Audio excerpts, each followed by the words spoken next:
So, wow.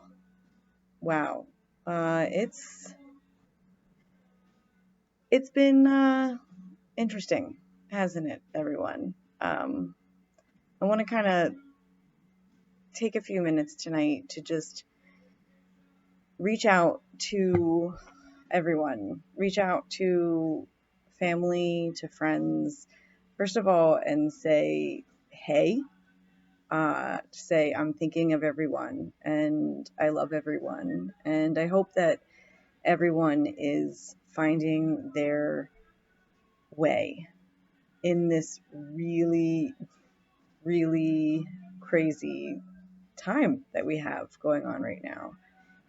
Um, and it's hard. It's hard to find a rhythm right now. But I have to say, above all else, while I fear the loss that's both already here and inevitable to keep coming, I'm hopeful that this moment in history will lead to something greater, to something bigger, to something truly transformational for us each individually, but on the collective as a whole. Um, and so we're all just trying to find our way. And I'm seeing these, little acts and big acts that are giving me hope, right? These little ways of humanity coming together, like people banding together to say, hey, yeah, I'll stop everything I'm doing and sew masks so that our healthcare workers have their protective equipment. And as somebody who worked in hospitals and worked for a lot of hospital-based systems, yeah, I know how important that is. I'm also seeing the humanity come out in the little moments of CJ's friends FaceTiming him or his Zoom meeting today of his second grade class. Like, how crazy is that, right? Um, but that's not really what I want to spend time talking about right now. I really want to just let's take a pause on something because there's something that I've been seeing, something that I've been noticing that I feel like is coming to a fever pitch right now. And frankly, I find it just disturbing and disheartening in ways that are just really shocking and confusing to me. And while I know that everyone is scared and unsure of what is coming next, right? Um, I don't want us to lose sight of our humanity. And yes, it's so crazy how in the midst of this freaking global pandemic that we are having, um, we are having a presidential election, right? Like, so we're going through this primary process, and damn, it's been crazy. Like, if you would have told me a year ago that my last year would have played out the way it did, I would have been like, yeah, right, right? Um, but it did. And I have pretty much devoted my entire life for the last year to politics. And let me just cut to the chase in saying that we need to do better. Like, we need to do better in where we get our ideas from, or maybe not ideas. That's like a no. We don't need to do better in getting our ideas, because our ideas are our ideas and they're fine just as they are, right? But it's the vetting of our facts. And we need to do a better job questioning our sources, even when those sources are ourselves, right? So, I think that it's important for us to look at, why are we feeling a certain way? And maybe where are we getting our information from? And let's not let our feelings completely cloud us from like the facts, right? And how can we be pragmatic in looking at what's really going on, right? And I have to say, like, with this crazy trip that I've been on, and just to kind of summarize it just a little bit, is that, I started off learning about Beto O'Rourke in the summer of 2018. And John sent me a text message with the Rolling Stone article in it that was like, yo, there's this dude running for Senate who looks like, someone we would have hung out with in high school. He's wearing a dress. He was in a punk rock band. And so, looked into him and I was like, damn, yeah, he looks exactly like someone we would have hung out with. Like it, is how is this a politician, right? And in following him and learning about who he was, I was like, wait a second, like this dude, like stands for what I stand for and I can get behind him. And so I did. And when he announced, I was all in. And it completely changed my life. I got really involved in his campaign and met the most amazing group of people from all over the world, but also got the time to meet him. And,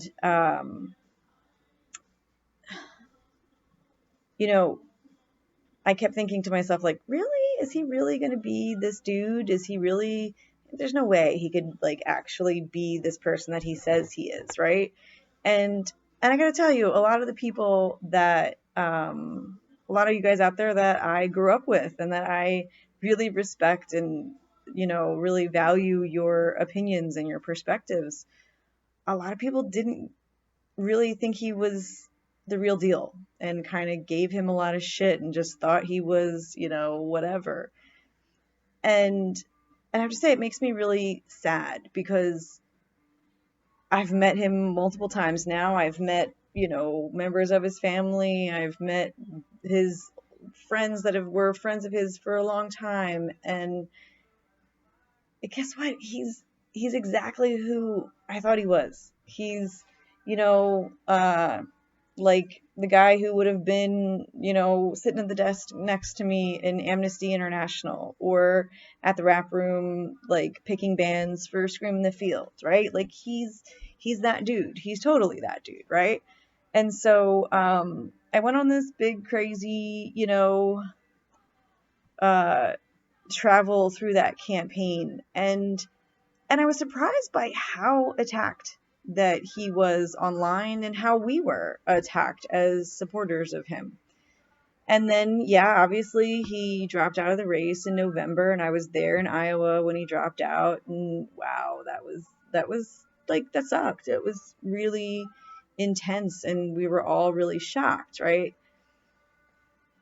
But I get why he did it, and I get why he did it then, right? And I'm so thankful that he did it in that way because it brought me to my family that I have now, which is like this group of friends, this group of, misfits and punks from all over the country who I have literally spent the last like 5 months, 6 months with. And for for me, it's like they were just like the same exact kind of people that would have been hanging out at Olga's Diner with us, or at Tattooed Moms, or going to Scream in the Field, or at the Trocadero seeing a Bouncing Soul show, or whatever, right? Like they're the same people. I feel like we're all cut from the same cloth. And after Beto dropped out, I was like, wow, am I still going to be in this? Do I still want to be a part of all of this? And so I just started looking around. And after looking at all the candidates, I realized that actually all the things that I loved about Beto and all of the platforms and policies that he was presenting were actually all right in line with Joe Biden. And let me tell you, I was like kind of shocked and surprised at first, right? Because I was like, whatever, Joe Biden is old and crusty and like we need a change, like we need a revolution, right? Like we need to make things better. And I have to say, you know, and right now I want to speak directly to, if you've made it this far in watching this video, all of my friends and family that are staunchly supporting Bernie. Like, I just want to speak directly to you guys because I want to say I love Bernie. I was all about Bernie in 2016, right? Like I was all in. And I think that he is so important and his voice is important and his movement is important, right? Um and I don't want to discredit that. And I don't want to discredit anyone's passion because I so admire why so many of the people that I respect and love and care for are all in for Bernie. Because I get it. I really do. I'm asking you guys specifically to do me a favor, to just kind of hear me out for another few minutes now that I've rambled on this long. And if you would indulge me in understanding why I support Joe Biden, right? And let me also preface this by saying, like, I don't give a fuck, honestly. Like, if Bernie was the candidate, if he was the person that everyone was rallying around, then shit, I'm in, right? I'm in. I want to figure it out. I want us to come together and like do something that we've never really done as Democrats, and actually just rally, right? But that's not what the country has said. And, you know, I think it's important that we let the voters speak. And I just want to let you guys know there's not any big conspiracy here. Like Joe Biden is not this establishment candidate. And let me tell you, I've been like working as a volunteer at his headquarters in Philly since, well, officially January 1st, right? And he is not the establishment, right? Like he was broke. He was totally broke. And broke to the point where they didn't even have money for paper towels in the bathroom, which, hey, that's like really, we were ahead of the curve on that whole, paper towel shortage. But anyway, what I'm trying to say is that, you know, he wasn't taking these like high dollar things. There wasn't this like extravagant thing, right? Um, but what there was a man who has just kind of stood up for truth and integrity and resilience and love.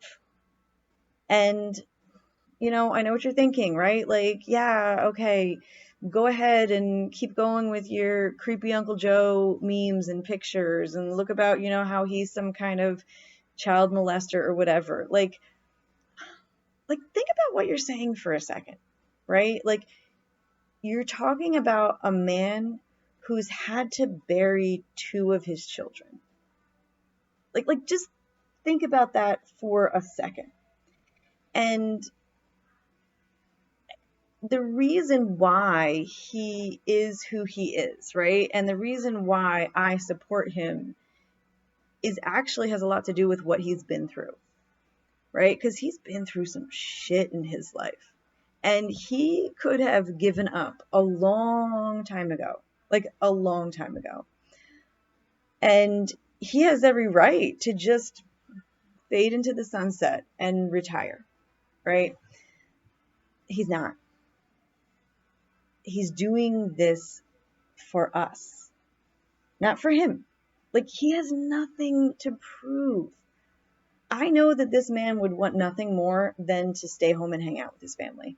I, I can tell you that as a fact. And, not only have I been working at, I was at his Philly headquarters, but I traveled to Iowa.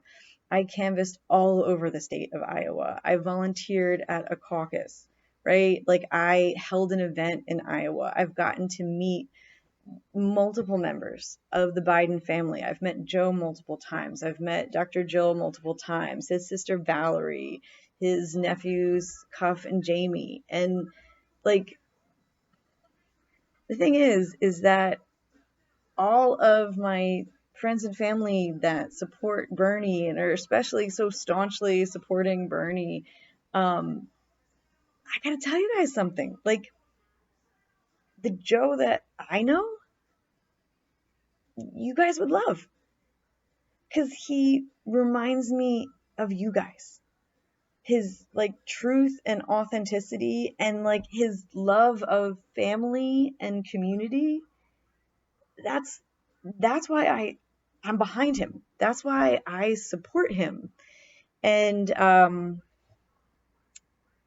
I just would love for everyone to just kind of give him another look and kind of question where it is that you're getting your information from, and how is our information being packaged and put out there. And just a couple of things of like, let's just remember there's this. If anyone's read this, then you'll see how, you know, social media has been used as a tool to sow division, right? So let's look at like, what do we know to be real? Like, what do we know to be facts, right? Let's look at who's spinning what. And I'm not saying that you have to sit there and be like, oh, Jess says that I have to be for Joe, so I should be for Joe, right? But just like give it a second look and like listen to yourselves, right? Like, why do we need to have hashtags of like RIP Joe Biden or where's Joe or, all of this kind of stuff? Like, why do we need to have, why should we be proud of protesters who bring coffins that say RIP Joe Biden to a fundraiser, right, that he's holding? Or why should we be proud of, like, I don't know, making inferences or things like that, like about someone's mortality, especially coming from someone who has had to bury his wife and two of his children. Like, and now, kind of speaking as a trauma researcher and a trauma therapist, right? Like, I think it's important that after everything that we've been through as a collective, as a country, that we have somebody who understands trauma, who understands what it's like to be made fun of and put down, and how we can, work to build things back together, right? So I'm going to say this. I'm putting this out there, and if you've made it through this video, then kudos, thanks, right? Like, I'm not going to engage in a bunch of comments online here, but I would love to engage in a dialogue with people. And I'd love to hear what you have to say. And let's like talk about this. And guess what? I think now we all kind of have maybe a little bit of time on our hands. So reach out to me. Let's set up a time to do a call or FaceTime or whatever, video chat or, whatever. And let's just kind of like talk about it.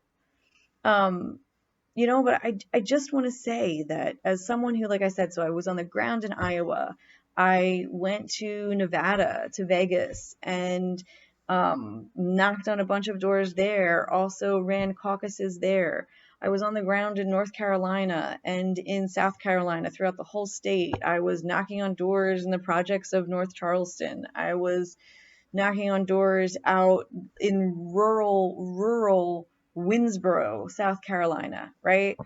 And there's no establishment conspiracy, right? Like, people that I talk to, the voters have spoken, and they want Joe.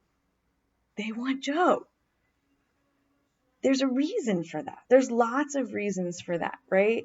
And I think that if we can just like stop doing the GOP's work for them, and let's just kind of look at, well, why? Wait a second. Let's listen to, why have all of these voters chosen Joe?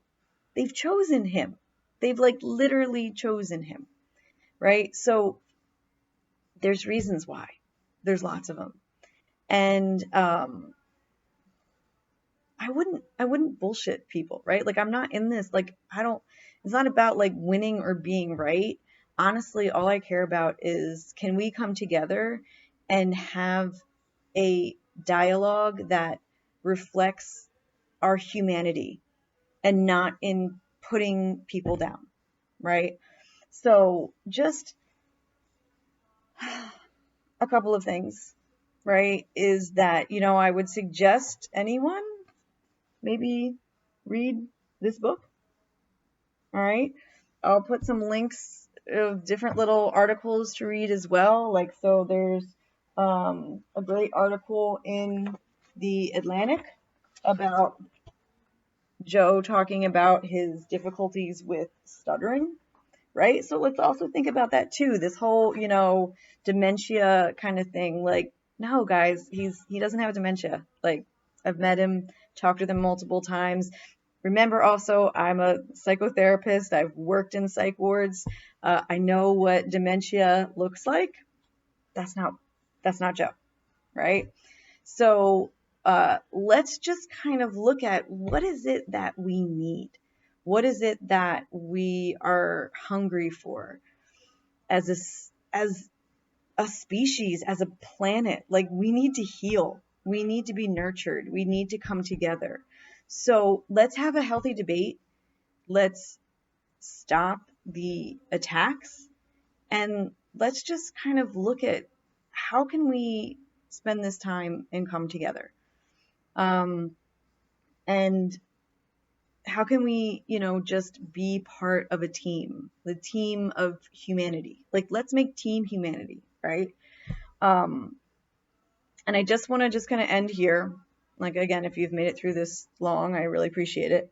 I just want to end here by saying, sharing with everybody a little conversation that I had with Vice President Biden the night before his big win in South Carolina. So it was the end of this rally, and it was a really, long rally. He answered a lot of questions. He totally is a policy wonk, by the way. He could go on forever about stuff. I don't know anything about that, right? Anyway, so our little group, we were the Beto Road Warriors and the Biden flight crew, and so we, saw him at the end of the night, and I said, Mr. Vice President, I said, we're this crazy crew that we've been going all over, knocking on doors for you, and we just, we really support what you're doing. And Joe said, oh yeah, I know exactly who you guys are. And he kind of, slowed down for a second, and he looked at me and he said, and I got to tell you something. He lowered his voice just a little bit and he said, if we win big tomorrow, it's going to be in large part because of you guys, because of how you guys believed in me when no one else did. And you didn't give up on me. And I got to tell you, like, that means a lot. Like, he gets it, right? He is a very humble man, and I think he could do amazing things for all of us as a country. And so I've actually had worked with, this awesome group of friends that I've been so fortunate to make over the last year. We put together a zine, and we got him to sign a copy that night. And so he said to the team, "Love ya, Joe." So this is not the establishment, right? Like, he thinks of us all as part of the same team. And we really all are on the same side. So please reach out to me. Let's find a way to connect. Like I said, we've all got some time on our hands. So let's see how we can come together. I love everyone. Stay safe, stay grounded, stay calm, and stay the fuck home. We don't need to go anywhere. All right. I love you guys. Good night.